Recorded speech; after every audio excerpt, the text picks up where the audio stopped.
नमस्कार मित्रों, अन्वेषण प्लेटफॉर्म पर एक बार पुनः आप सभी लोगों का स्वागत है। तो हम लोग यहाँ डिस्कस कर रहे हैं अर्थमेटिक के पार्ट प्रॉफिट एंड लॉस की। कल हमने देखा था कि जो है आर्टिकल बेस्ड जो क्वेश्चंस हमारे बनते हैं उसको हम लोगों ने बहुत ही डिटेल से यहाँ पर किया था। आज उसके आगे हम लोग करने वाले हैं, लेकिन थोड़ा जो है उससे पहले कुछ बातें हैं। जो लोग स्पीड से चलना चाहते हैं तो भैया आप लोग ध्यान दीजिए।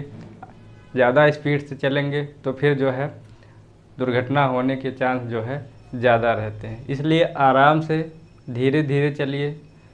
देखिए यहाँ सब कुछ मिलेगा, बस आपको ज़रूरत क्या है, थोड़ा सा पेशेंस रखेंगे तो स्टेप बाय स्टेप सीखने में जो है आसानी होगी। और कोई भी पार्ट ऐसा नहीं बचेगा क्वेश्चंस का जो जिस टाइप का क्वेश्चंस यहाँ पर छूटेगा।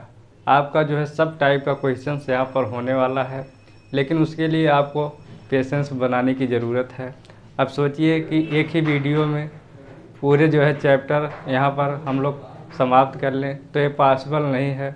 इसलिए जो है आराम आराम से पढ़िए, फ़ायदा जो है ज़्यादा आपको मिलेगा। और जब आराम आराम से सीखेंगे तो जो है बातें हमारे दिमाग में काफ़ी दिनों तक जो है रहेंगी भी, क्योंकि आप लोग क्या किए हैं, जीरो से लेकर स्टेप बाय स्टेप जो है सीखने का काम कर रहे हैं। तो इसलिए पेशेंस बहुत ज़रूरी है, बना के रखिए, थोड़ा टाइम दीजिए। टाइम देंगे तो जो है बातें अच्छे से समझ में आपको आएगी। चलिए स्टार्ट करते हैं। कल जहाँ पर हम लोगों ने ख़त्म किया था, आज जो है उसके आगे हम लोग बातें करने वाले हैं। क्वेश्चंस लेते हैं और क्वेश्चंस के माध्यम से हम लोग समझने का प्रयास करते हैं।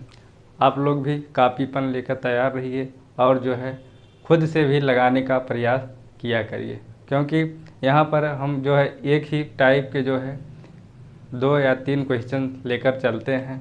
तो एक क्वेश्चंस को आप लोग समझिए, उसके बाद करने का उसको प्रयास करिए। नहीं आ रहा है तो फिर यहाँ पर देखिए। चलिए क्वेश्चंस लेते हैं और समझते हैं क्वेश्चंस के माध्यम से।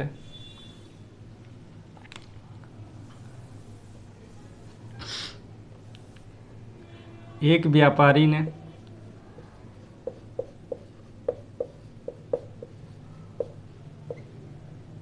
₹1 में 2 नींबू के भाव से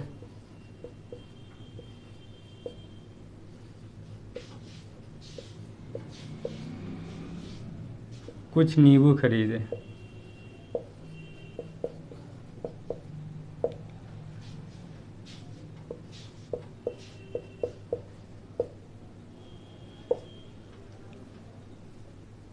उसने इतनी ही संख्या में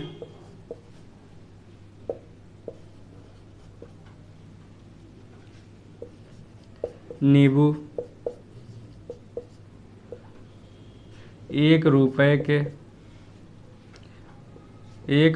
में 3 के भाव से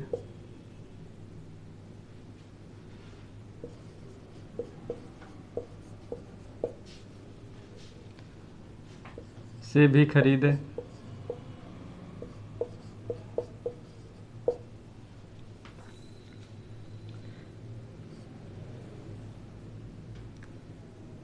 यदि उसने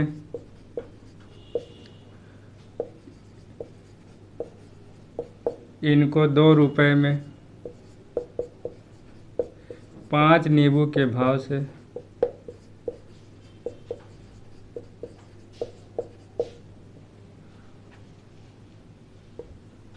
बेचा हो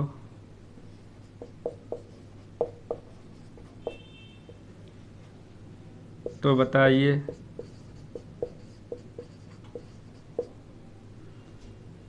सौदे में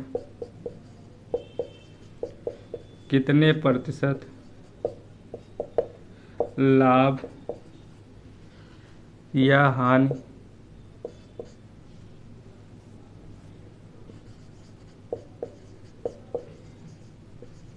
हुई। चलिए, क्वेश्चंस इम्पॉर्टेंट है, एग्ज़ाम में भी ऐसे क्वेश्चन पूछे जा चुके हैं, समझते हैं इसको। देखिए एक बार क्वेश्चन पुनः देख लीजिए। एक व्यापारी ने 1 रुपये में 2 नींबू के भाव से कुछ नींबू खरीदे। उसने इतनी ही संख्या में नींबू 1 रुपये में 3 के भाव से या कहें 3 नींबू के भाव से भी खरीदे।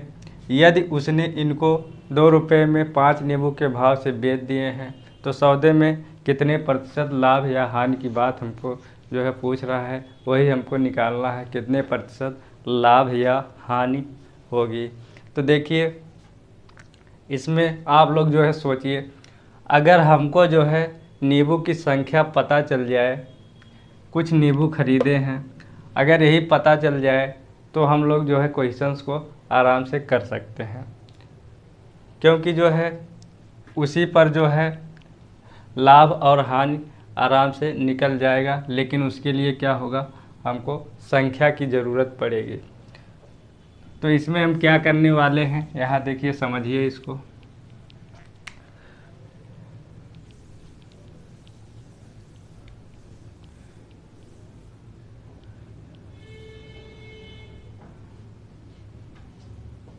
एक रुपये में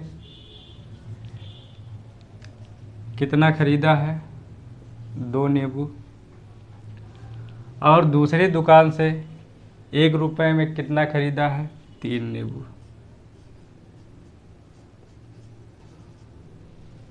तीन नींबू के भाव से खरीदा है, लेकिन हमको पता नहीं है कि कितना नींबू पहली दुकान से खरीदा है, कितना नींबू दूसरी दुकान से खरीदा है। अगर पता हो जाता तो हमको जो है नींबू का जो है क्रय मूल्य निकल जाता और हम लोग जो बेचा है विक्रय मूल्य भी निकाल लेते। लेकिन उसके लिए क्या होगा, संख्या पता होनी चाहिए।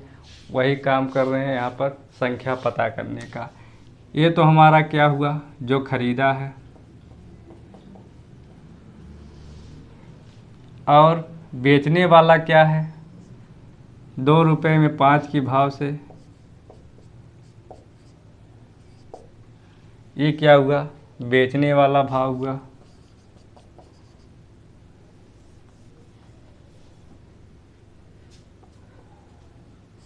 बेचा है इसको। अब देखिए संख्या पता करने के लिए हम लोग क्या करने वाले हैं, यहाँ समझिए। इसका क्या करेंगे, एलसीएम लेंगे। और एलसीएम किसका लेंगे, रुपये का एलसीएम मत ले लीजिएगा, नहीं तो गलत हो जाएगा। एलसीएम लेंगे जिस भाव से वो ख़रीदा है। 3 के भाव से ख़रीदा है, 2 के भाव से ख़रीदा है और 5 के भाव से बेचा है। इन्हीं का हम क्या करेंगे, एलसीएम जो है यहाँ पर ले लेंगे। एलसीएम कितना मिलेगा, 5, 3, 2 का एलसीएम अगर लेंगे तो हमको मिल जाएगा 30 मिलेगा कि नहीं मिलेगा। अरे 5 3 15 दूना 30। एलसीएम ले लिए। अब आराम से हम लोग क्रय मूल्य और विक्रय मूल्य यहाँ पर निकाल सकते हैं, क्योंकि हमको जो है संख्या मिल जाएगी। संख्या ले लिए हम लोग। क्रय मूल्य की बात करें,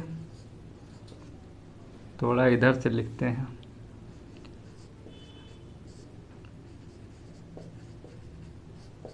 देखिए क्रय मूल्य क्या होगा, 2 रुपये के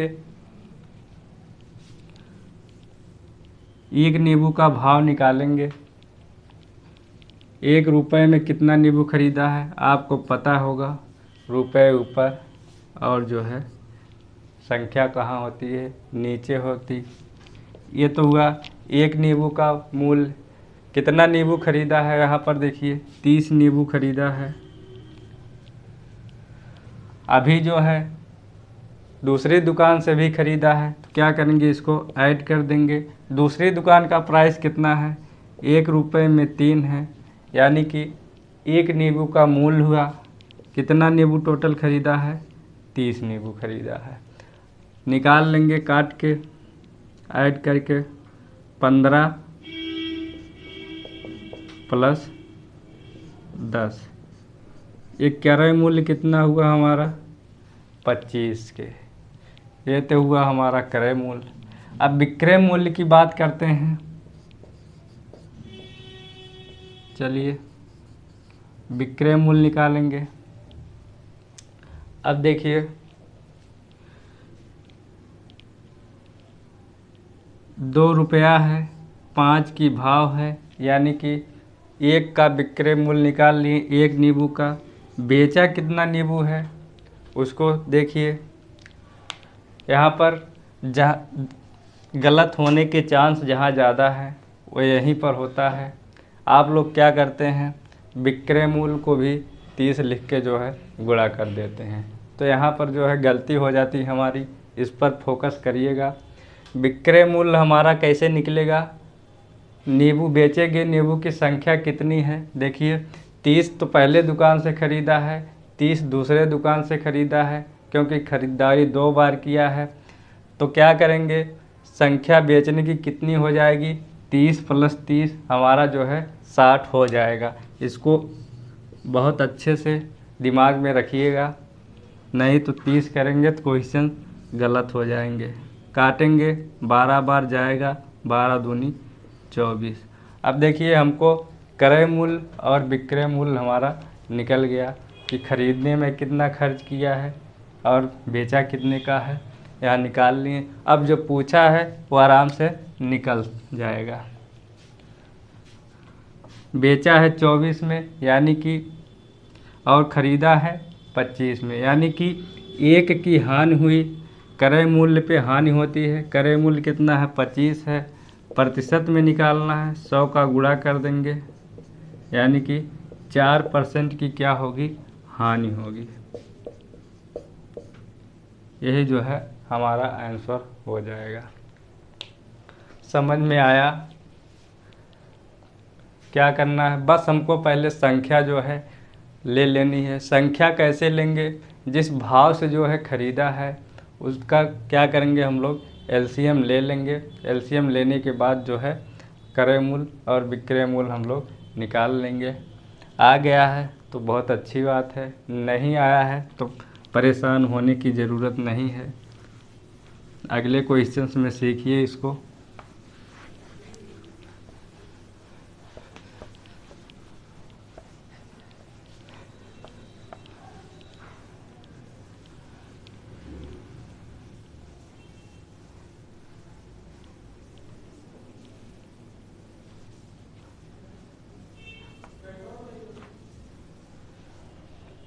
चलिए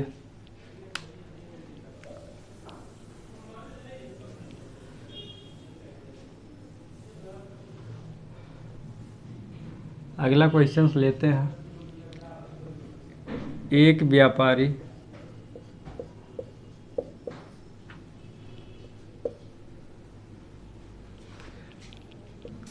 ने 5 रुपए में 6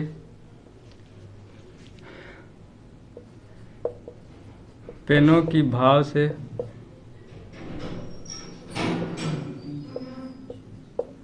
कुछ पेन खरीदे।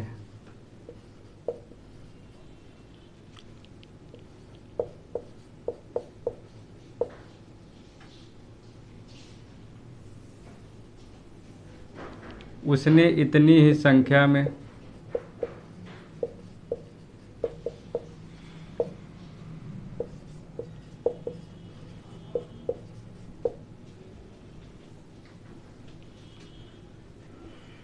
पेन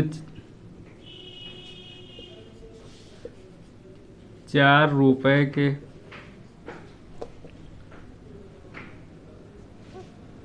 4 रुपए में 5 की भाव से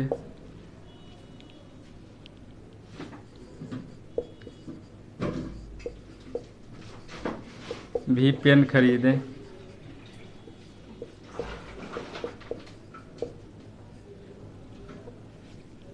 यदि उसने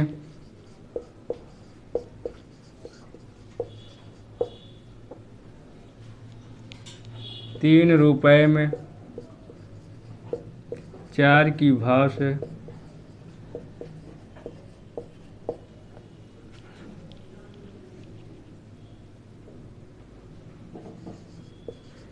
इनको बेचा तो पूरे सौदे में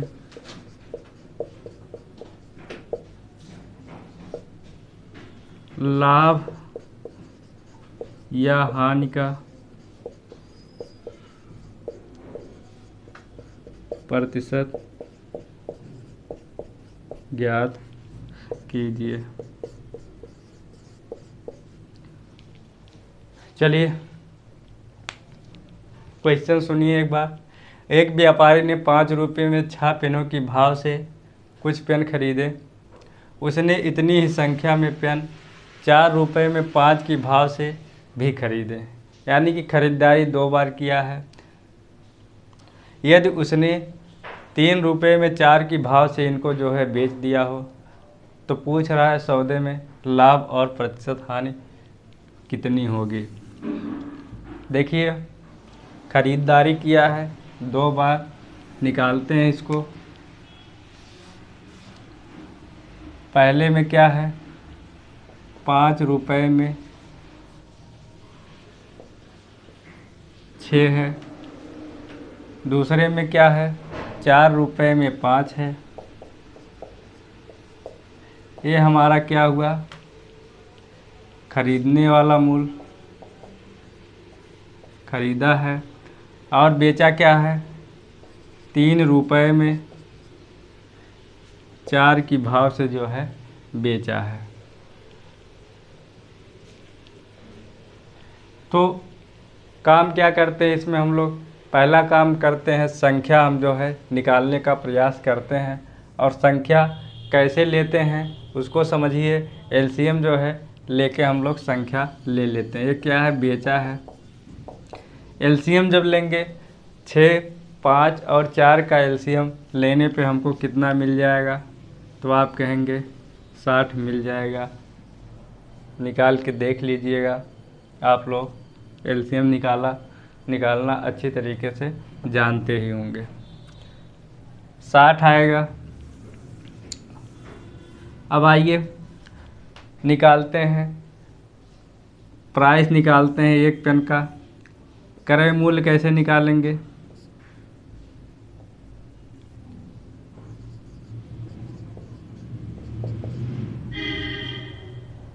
₹5 में 6, यानी कि एक पेन का मूल्य हो गया। ख़रीदा कितना है, तो आप कहेंगे 60 पेन। ये तो पहले ख़रीदारी की बात हुई। ख़रीदारी कितनी बार किया है, 2 बार किया है। दूसरा निकालते हैं, 4 में 5, यानी कि एक का प्राइस कितना हुआ, रुपया ऊपर संख्या नीचे, गुणे में क्या करेंगे, 60 का गुणा। क्योंकि 5 की भाव से ख़रीदा है इसलिए 5 नीचे। एक पेन का मूल्य हो गया, 60 पेन ख़रीदा है, निकल जाएगा। ऐड कर लेंगे दोनों को, 6 दाम 60 मिलेगा कितना, 50। इसको काटेंगे 12, 12 चौक 48 मिलेगा। टोटल जोड़ने पे 50 और 48 98। ये हमारा क्या हुआ, क्रय मूल्य हुआ। अब बात करते हैं विक्रय मूल्य की। विक्रय मूल्य ले लेते हैं। बेचा कितने में है, 3 रुपये में 4 की भाव से 3 रुपये में 4 देता है, तो एक का मूल्य कितना बेचा है, यहाँ पर विशेष ध्यान देने की आवश्यकता है। कितना देगा, तो आप कहेंगे 60 2 बार ख़रीदा है, बेचेगा कितना, 120 पेन बेचेगा। काटेंगे इसको, कितनी बार जाएगा, 30 तिहाई 90 जो है हमको मिल जाएगा। 90 मिला, अरे 4 तिहाई 12, 30 का गुणा 3 में कर देंगे, 90 मिल जाएगा। अब देखिए क्रय मूल्य हमारा कितना होगा, 98। बेचा कितने में है, 90 में। तो आप कहेंगे हानि कितने की हुई, 8 की क्या हुई, हानि हुई। किस पर होती है, तो आप कहेंगे क्रय मूल्य पर, 98 पे। प्रतिशत में निकालना है, 100 का गुणा। इसको जो है हम लोग काट लेंगे। देखिए,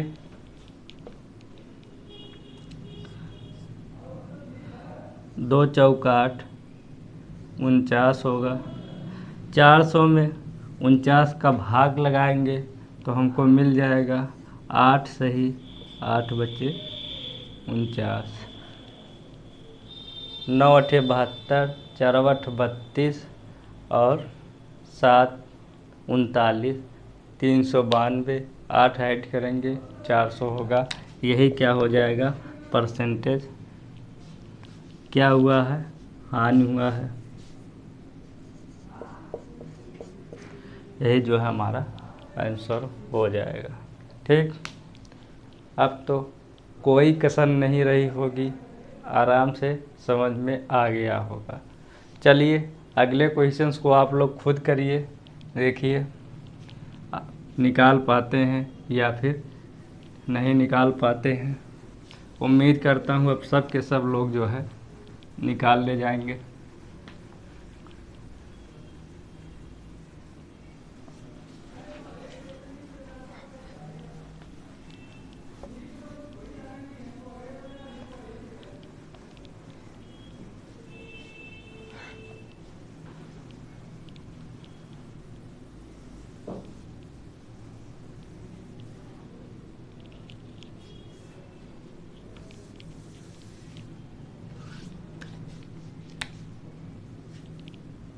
एक व्यापारी ने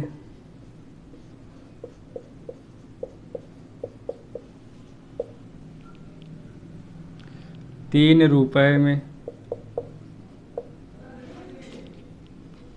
5 खिलौने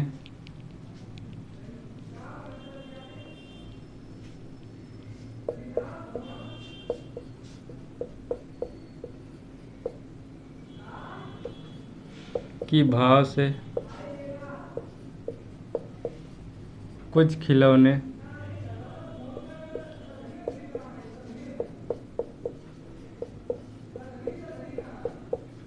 खरीदे। उसने इतनी ही संख्या में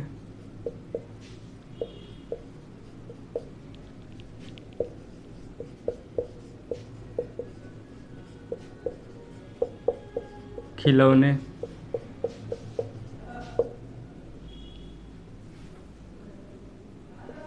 ₹4 में 5 खिलौनों की भाव से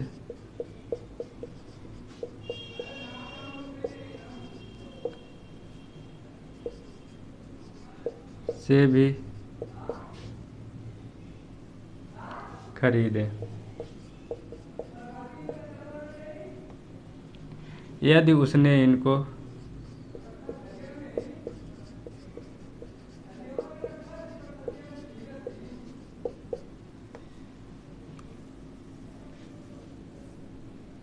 ₹7 में 10 खिलौनों की भाव से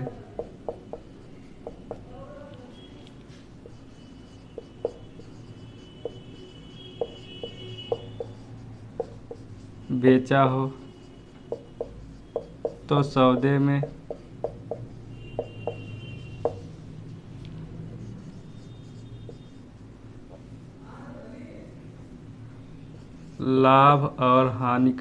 लाभ या हानि का प्रतिशत ज्ञात कीजिए। आइए निकालते हैं। पहला काम क्या, हम लोग संख्या निकालेंगे। कैसे निकालते हैं अच्छे से आप लोग समझ गए हैं। 3 रुपए में पहली खरीदारी क्या है, 3 रुपए में 5। दूसरी खरीदारी क्या है, 4 रुपए में कितना है, 5।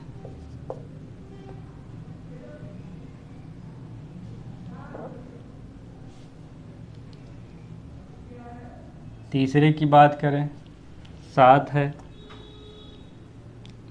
7 रुपये में 10 बेचे हैं। ये दोनों हमारा खरीदने का हुआ, ये क्या हुआ, बेचने का हुआ। संख्या कैसे लेते हैं, एलसीएम कितना होगा, 10 होगा, यानी संख्या कितनी हुई, 10। क्रय मूल्य, कास्ट प्राइस निकालेंगे। कास्ट प्राइस निकालने के लिए क्या करते हैं, एक खिलौने का मूल्य पहले जानेंगे, रुपया ऊपर, भाव कितना है 5, यानी कि संख्या 5। टोटल खरीदा है कितना, आप कहेंगे 10। और दूसरी खरीदारी भी किया है 4, 5 की भाव से खरीदा कितना है 10। काटेंगे इसको, 5 दूना 10, 5 दूना 10, मिलेगा हमको 6 + 8 यानी कि 14। सेलिंग प्राइस निकाल लेते हैं। सेलिंग प्राइस की बात करते हैं। देखिए, 1 का निकालेंगे 7/10, बेचा कितना है 10 नहीं, आप कहेंगे 20। काटेंगे, मिला कितना हमको 14। यहाँ देखिए कास्ट प्राइस कितना है 14, सेलिंग प्राइस कितना है 14, यानी कि 14 में खरीद कर 14 में बेच दिया है। तो क्या कहेंगे, कुछ लाभ या हानि यहाँ पर होगा, तो आप कहेंगे कोई लाभ हानि नहीं होगा, यानी कि नो प्रॉफिट नो लॉस। यहाँ पर कोई लाभ और हानि हमको देखने को नहीं मिलेगा। ठीक, तो इस तरीके से इस टाइप के क्वेश्चंस को हम लोग आसानी से बना सकते हैं। और भी क्वेश्चंस इस पे आप लोग करिएगा, देखिएगा, सब के सब क्वेश्चन आपके हो जाएंगे। और ऐसे क्वेश्चंस एग्ज़ाम में भी पूछे जाते हैं, इसको विशेष रूप से आप लोग दिमाग में रखिएगा।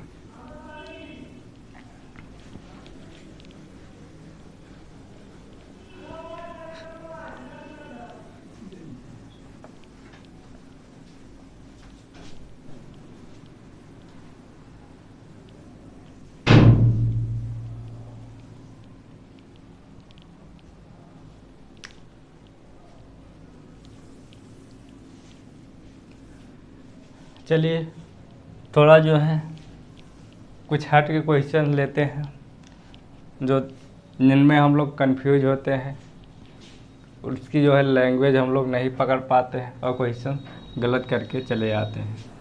देखिए क्वेश्चन, एक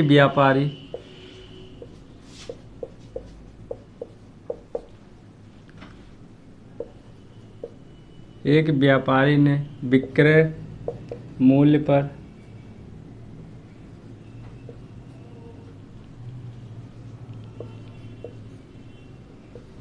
25%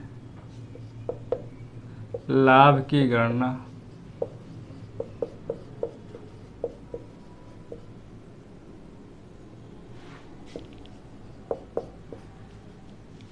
की। एक व्यापारी ने विक्रय मूल्य पर 25% लाभ की गणना की। वास्तविक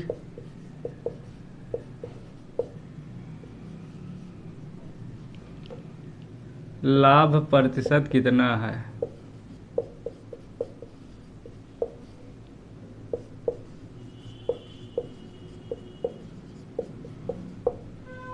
चलिए, क्वेश्चन छोटा है लेकिन हम लोग क्या करते हैं, इसमें जो है गलतियां ज़्यादा करते हैं, चांस गलतियां की ज़्यादा होती है, क्योंकि लैंग्वेज थोड़ा इसके अटपटे टाइप के हैं, इसमें हम लोग कंफ्यूज हो जाते हैं। देखिए यहाँ कह रहा है विक्रय मूल्य पर 25% लाभ की गणना करता है, यानी कि यहाँ क्या करेंगे हम लोग, विक्रय मूल्य की बात हो रही है, विक्रय मूल्य को यहाँ हम लोग क्या करेंगे 100 लेकर चलने वाले हैं। विक्रय मूल्य कितना लेंगे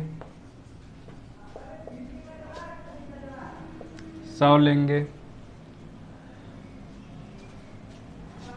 लाभ कितना हो रहा है, लाभ की गणना कितना कर रहा है 25%, तो आप कहेंगे 25।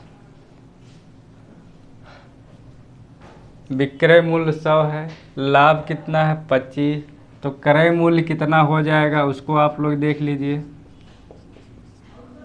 100 में 25 का लाभ हो रहा है, तो आप कहेंगे क्रय मूल्य हमारा हो जाएगा 75 हो जाएगा। यहाँ पर गलतियाँ क्या होती हैं उसको भी देख लीजिए। 25% लाभ हम लोग क्या करते हैं 125 लेकर जो है सॉल्व कर देते हैं और क्वेश्चन हमारा गलत हो जाता है। लेकिन यहाँ पर देखिए विक्रय मूल्य पर जो है लाभ की गणना किया है, इसलिए विक्रय मूल्य को हम लोग क्या करेंगे 100 लेकर चलने वाले हैं।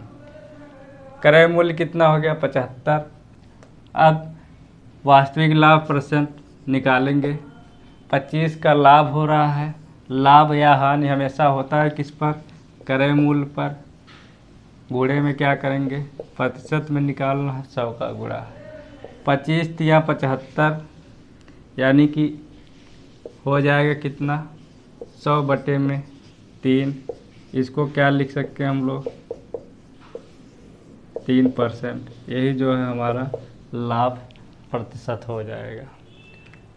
कोई दिक्कत नहीं है, आराम से कर सकते हैं। एक तरीका इसको करने का और है, उसको भी देखिए। सेकंड तरीका क्या है, 25% की लाभ हो रहा है, लाभ की गणना कर रहा है। 25% को हम लोग लिखेंगे कैसे, 25/100, काटेंगे इसको 1/4। ये जो लाभ है किस पर हो रहा है, किस पर लाभ की गणना हो रही है, विक्रय मूल्य पर। यानी कि ऊपर वाला तो क्या हो जाएगा लाभ है 25, तो ऊपर वाला लाभ। और नीचे वाला क्या होगा, क्रय मूल्य ना होके विक्रय मूल्य होगा। यानी कि 4 बेच रहा है तो 1 का लाभ हो रहा है, तो आप कहेंगे क्रय मूल्य कितना होगा, कास्ट प्राइस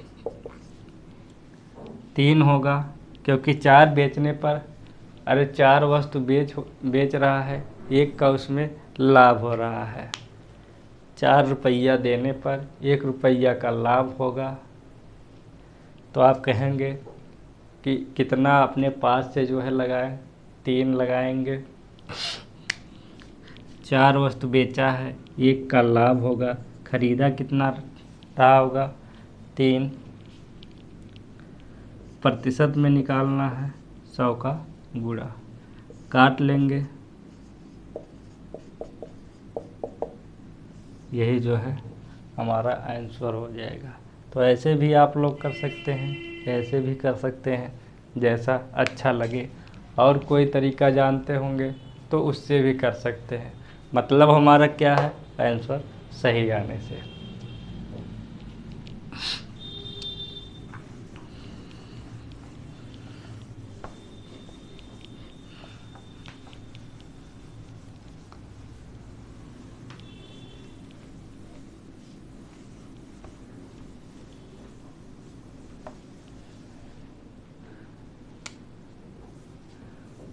चलिए अगला क्वेश्चन लेते हैं। एक व्यापारी विक्रय मूल्य पर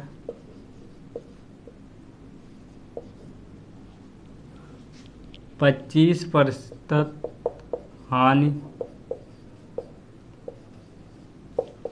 की गणना करता है।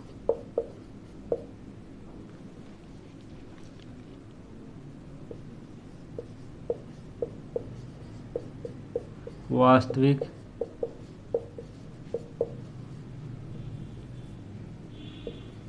हानि प्रतिशत ज्ञात कीजिए।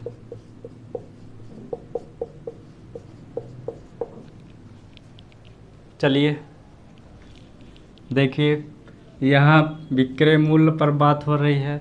क्या करेंगे हम लोग, विक्रय मूल्य को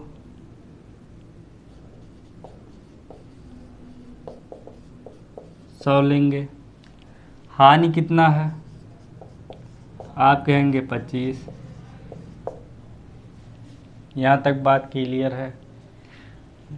यहाँ पर क्रय मूल्य 100 ना लेके हम लोग विक्रय मूल्य 100 लेते हैं, क्योंकि गणना किस पे हो रही है, विक्रय मूल्य पे हो रही है। 100 में बेच रहा है, 25 की हानि हो रही है, तो आप कहेंगे क्रय मूल्य कितना होगा?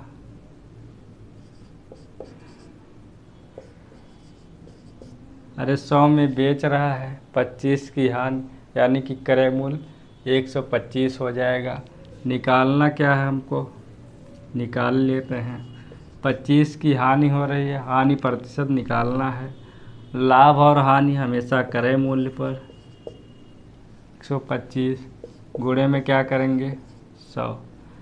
25 25 125, 100 काटेंगे, 20% क्या होगा? हानि होगा। यही जो हमारा आंसर हो जाएगा। कोई दिक्कत नहीं।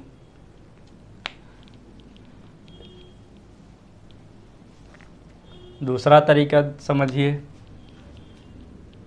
सेकंड तरीके की बात करें, 25% क्या है? हानि है। 25% को लिखेंगे 1/4। 25 सेकंड नम 25, 2500 का 100। 1 की हानि हो रही है, 4 बेचने पर, नीचे वाला 4 होगा क्योंकि बात विक्रय मूल्य की है। 4 बेचने पर 1 की हानि हो रही है, क्रय मूल्य कितना रहा होगा? आप कहेंगे 5 रहा होगा।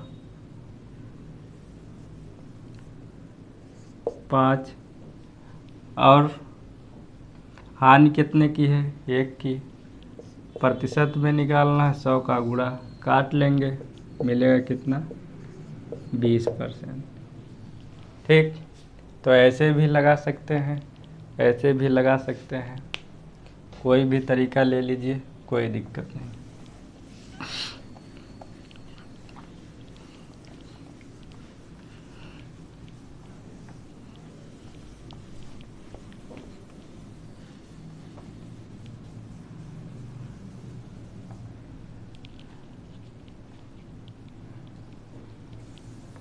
चलिए थोड़ा जो है हम लोग फ्रैक्शन वाले पार्ट भी देख लेते हैं। इसमें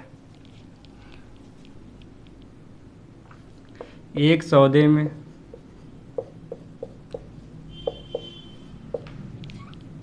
लाभ विक्रय मूल्य का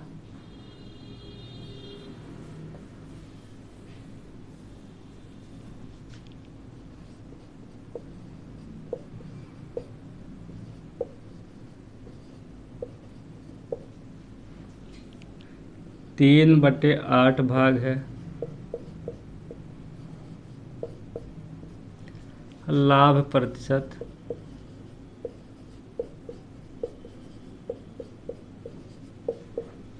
ज्ञात कीजिए।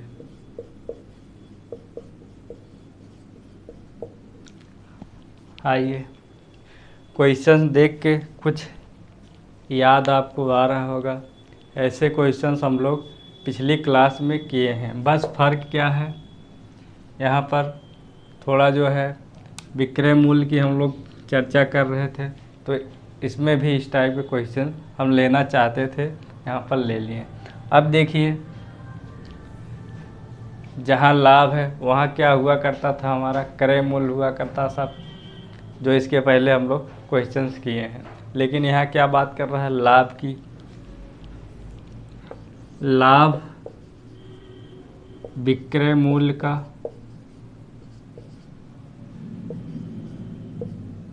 3/8 भाग।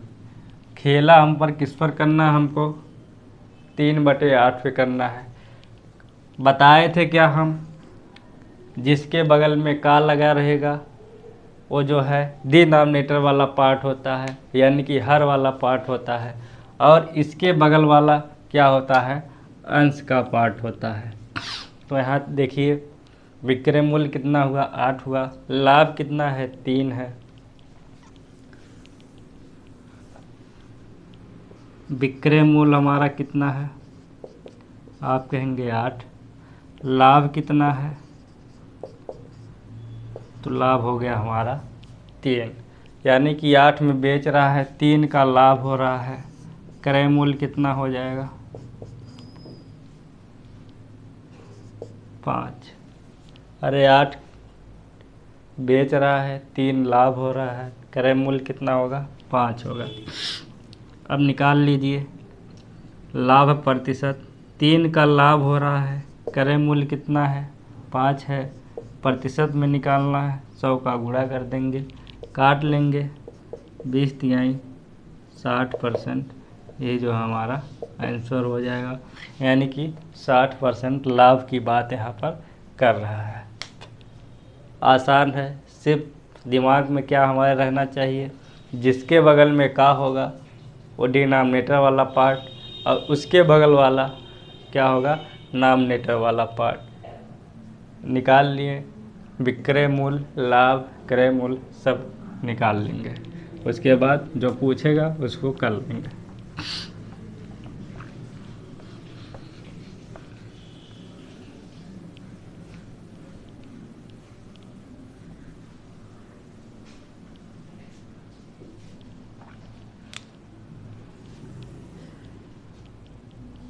एक सौदे में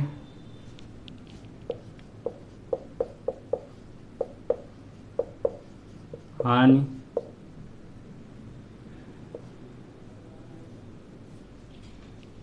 विक्रय मूल्य का, चलिए इसको यहीं पर लिखते हैं, विक्रय मूल्य का 3/7 भाग है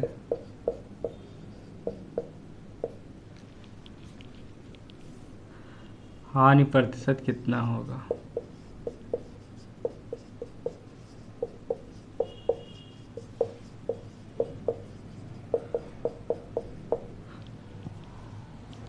देखिए जिसके बगल में का वो हमारा क्या हो जाएगा डिनोमिनेटर, यानी कि विक्रय मूल्य कितना हुआ 7, और इसके बगल वाला क्या होगा अंश वाला पार्ट हमारा जो होगा नॉमिनेटर वाला। हानि कितना है तो आप कहेंगे 3। 7 में बेच रहा है, 3 का हानि हो रहा है, तो क्रय मूल्य हमारा कितना हो जाएगा तो आप कहेंगे 10 हो जाएगा।